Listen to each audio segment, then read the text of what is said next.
Hello everyone, welcome back, and we were continuously doing psychoanalytical theory. So last we have studied about Jacques Lacan. Okay, so now next literary critic is Harold Bloom. Harold Bloom. Okay, Harold Bloom is next literary critic. Sorry guys, Harold Bloom. Okay so ये American literary critic है American literary critic सो Harold Bloom है इसने साइकोएनालिटिकल से related कोई theory नहीं दी है ना कोई कंसेप्ट दिया है इसने ठीक है लेकिन इसकी जो एक दो जो वर्क हैं वो ध्यान में रखने हैं क्योंकि एक दो बार वो पूछे भी गए हैं सिर्फ टाइटल आपको ध्यान में रखने हैं उनको सो फर्स्ट है an energies of influence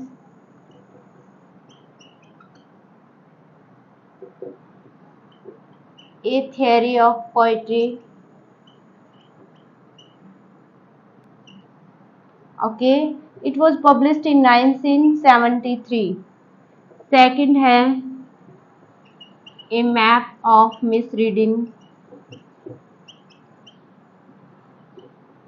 okay it was published in 1975 तो ये दो वर्क है जो हारोल्ड ब्लूम को आपको ध्यान में रखने हैं और एक बार एग्जाम में पूछा गया है एन एग्जाइटीज ऑफ इन्फ्लुएंस इज ये वर्क रिटन बाय ठीक है तो ये हारोल्ड ब्लूम से बिलोंग करता है ये वर्क इसमें कोई कॉन्सेप्ट नहीं है ना कोई थ्योरी दी है हारोल्ड ब्लूम में तो सिर्फ आपको इसके जो टाइटल है वो माइंड में रखने हैं सो नेक्स्ट जो साइकोएनालिटिकल क्रिटिक है उसको अब हम करते हैं जो इम्पोर्टेंट है जिन्होंने साइकोएनालिसिस से रिलेटेड थ्योरी दी है ठीक है सो नेक्स्ट लिटरेरी क्रिटिक है हमारा नोम चॉम्स्की के ये अमेरिकन लिटरेरी क्रिटिक थे अमेरिकन लिटरेरी क्रिटिक और linguistic okay so linguistic is a person who study related to the language how the words origins how the language make okay how the rule of the grammar is works to create a proper sentence to create a proper meaning so जो इन सब पे जो study करता है उसको linguistic बोलते हैं ठीक है सो पहले हम इसके वर्क देख लेते हैं नोम चॉम्स्की के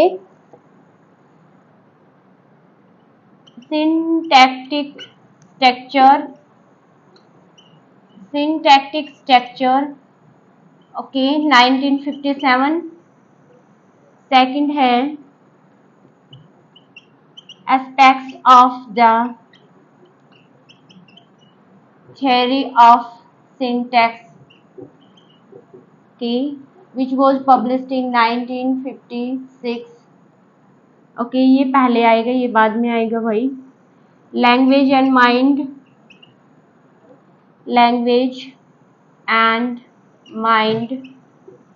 एंड लास्ट वन है knowledge of language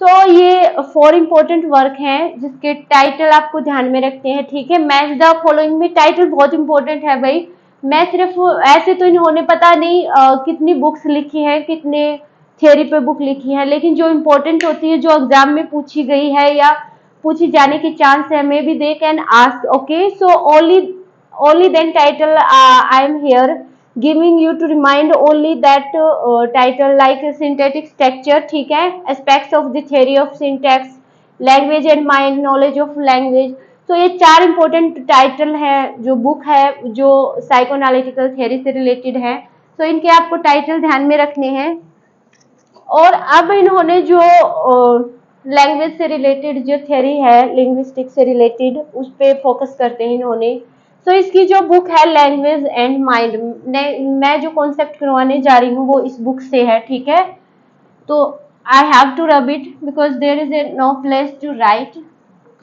so you can see it to pause the video okay so first इसने जो कॉन्सेप्ट दिया है वो है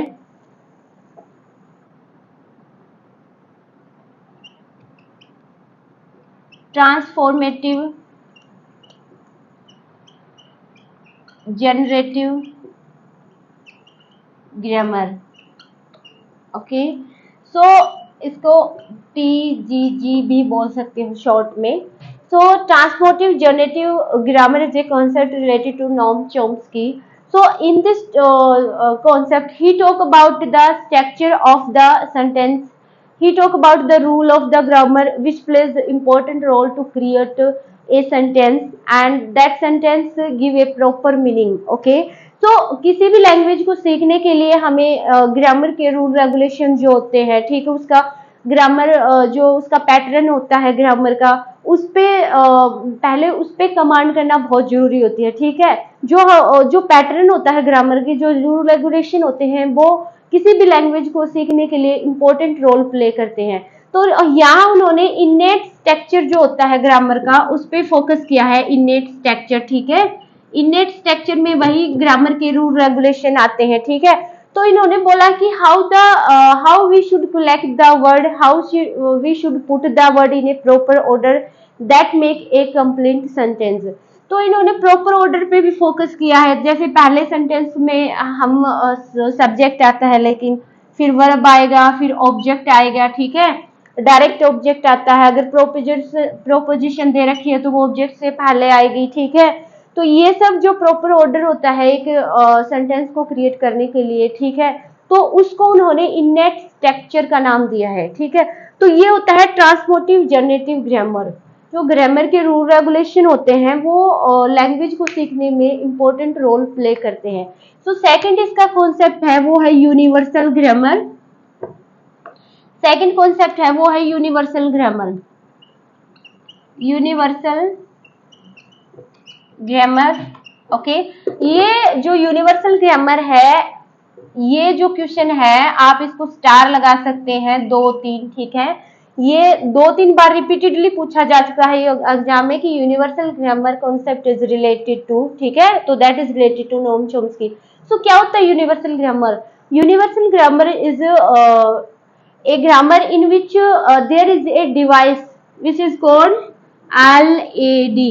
इसका फुल फॉर्म है LAD का, language acquisition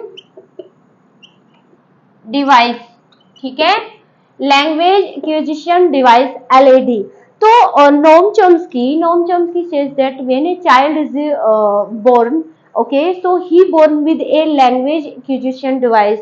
LAD device is already established in his mind, and that device help to learn any kind of language rapidly। ठीक है, तो उनका मानना है नोम चॉम्स्की का कि जब भी कोई बच्चा जन्म लेता है तो वो जन्म के साथ ही उसके ब्रेन में ये लैंग्वेज एक्विजिशन डिवाइस होती है, ये ऑलरेडी स्टैब्लिश्ड होती है। ठीक है, और ये जो डिवाइस होती है वो लैंग्वेज को सीखने में उसकी रैपिडली हेल्प करती है।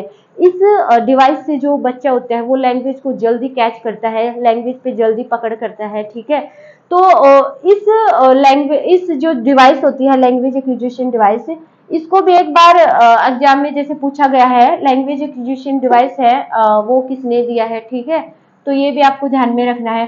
तो यूनिवर्सल ग्रामर वही होता है कि ग्रामर को सीखने के लिए कैसे बच्चे जो जैसे कि 3 साल तक का जो बच्चा होता है, कोई भी चाइल्ड लगा लो, he can easily understand the language, he can easily speak the language. 3 या 3.5 या 4 साल तक तो मैक्सिमम जो बच्चे होते हैं वो लैंग्वेज पे इतनी अच्छी पकड़ कर लेते हैं। तो लैंग्वेज है वो वही सीखेंगे जो उनकी फैमिली में, which is spoken in their families, okay, which is spoken by their parents, bye their family members. Okay, so whether it is English language, whether it is Hindi और एनी लोकल लैंग्वेज, जो भी language उसकी family में बोली जाती है वही language पे बच्चे की पकड़ होगी। तो इस डिवाइस में इन्होंने लैंग्वेज, इस जो कॉन्सेप्ट है इसमें लैंग्वेज एक्विजिशन डिवाइस का पे काफी इंपॉर्टेंस है कि लैंग्वेज है इसके द्वारा जल्दी सीखी जाती है। ठीक है, सो सेकंड इसने जो कॉन्सेप्ट दिया है वो है कॉम्पिटेंस वर्सेस परफॉर्मेंस। ठीक है, कॉम्पिटेंस वर्सेस परफॉर्मेंस का कॉन्सेप्ट है, तीसरा कॉन्सेप्ट इन्होंने ये दिया है। ठीक है, तो कॉम्पिटेंस क्या होता है? So competence means the knowledge of language which we already have, which we already know. So which everybody already know. जो भी लैंग्वेज की नॉलेज होती है, जो हमें पहले से ही होती है, ठीक है, उसको हम कॉम्पिटेंस बोलते हैं। तो जो हर एक जो इंडिविजुअल होता है उसके पास जो भी उसकी लैंग्वेज होती है, चाहे लोकल हो या चाहे जो भी लैंग्वेज हो, ठीक है, जो उसकी फैमिली में बोली जाती है, उसको पहले से ही नॉलेज होती है उसकी, ठीक है, तो उसको उन्होंने कॉम्पिटेंस बोला है। बट जो लैंग्वेज की नॉलेज होती है उसको आगे हम परफॉर्म कैसे करते हैं, मतलब उसको बोलते कैसे हैं, ठीक है, तो that is different by person to person. Okay, हर इंडिविजुअल जो पर्सन होता है उस लैंग्वेज को बोलने का जो तरीका होता है उसका हर person to person that is different. और डिफरेंट कैसे होता है कि जो जब हम लैंग्वेज को परफॉर्म करते हैं, जब हम परफॉर्म का मतलब होता है जब हम लैंग्वेज को बोलना या लैंग्वेज को यूज करना, ठीक है, तो वो हर व्यक्ति अपने तरीके से करते हैं, ठीक है। तो बाय द वे हम बोलने में जैसे कभी भी किसी भी लैंग्वेज को कभी कभी मुंह से निकल भी जाता है, जैसे हम टॉवल बोल रहे हैं उसको टावर बोल दिया, ठीक है, तो it is a slip of tongue. लेकिन रियल में हमें पता होता है कि टॉवल क्या होता है, उसका मीनिंग क्या होता है, और टावर क्या होता है और उसका मीनिंग क्या होता है। लेकिन जल्दी में कभी कभी हमारी स्लिप है, हमारी जो टंग होती है वो स्लिप हो जाती है कई बार, ठीक है, ऐसी लैंग्वेज बोलने में। तो ये होता है परफॉर्मेंस, जो हम मिस्टेक करते हैं लैंग्वेज को बोलने में, ठीक है, उसको उन्होंने परफॉर्मेंस का नाम दिया है। तो ये है कॉम्पिटेंस वर्सेस परफॉर्मेंस कॉन्सेप्ट। तो ये तीन कॉन्सेप्ट थे जो नॉम चॉम्स्की के इम्पोर्टेंट हैं, ठीक है। पहला है ट्रांसफॉर्मेटिव जनरेटिव ग्रामर, सेकंड है यूनिवर्सल ग्रामर, एंड थर्ड है कॉम्पिटेंस वर्सेस परफॉर्मेंस, ठीक है। तो इसी के साथ नोम चॉम्स्की हमारा लास्ट साइको एनालिटिकल क्रिटिक था, ठीक है, और इसी के साथ हमारी साइको एनालिटिकल थियरी है वो यहीं पे कंप्लीट होती है। साइको एनालिटिकल थियरी में हमने लास्ट क्लास में हमने जैक्स लकान को पढ़ा था, ठीक है, एंड उसके बाद हमने जो फ्राइड को पढ़ा था, जो फादर थे साइकोएनालिटिकल थ्योरी के। तो मेनली इसमें तीन ही इंपॉर्टेंट क्रिटिक हैं, जैसे फ्राइड हो गए या जैक्स लकान हो गए, नोम चॉम्स्की हो गया। हारोल्ड ब्लूम भी इसी से रिलेटेड है, लेकिन उन्होंने कोई थ्योरी नहीं दी। इसका सिर्फ मैंने आपको दो वर्क जो लिखवाए हैं उसको ध्यान में रखने हैं, वो इम्पोर्टेंट है क्योंकि एग्जाम में एक बार पूछा भी जा चुका है। तो यही था साइकोएनालिटिकल थ्योरी में। Guys you can believe without any doubt that मैंने जो कुछ भी करवाया है वो already you can see in the PYQs। जब भी आप थ्योरी कंप्लीट होने के बाद PYQs को करेंगे तो आप देखेंगे कि थ्योरी से रिलेटेड आपका कोई भी क्वेश्चन है वो आप ऐसा नहीं रहेगा कि आप उसको सोल्व नहीं कर पाएंगे। Believe me and please guys comment me हाँ कि मेरा वीडियो कैसे लगा। Okay, bye bye.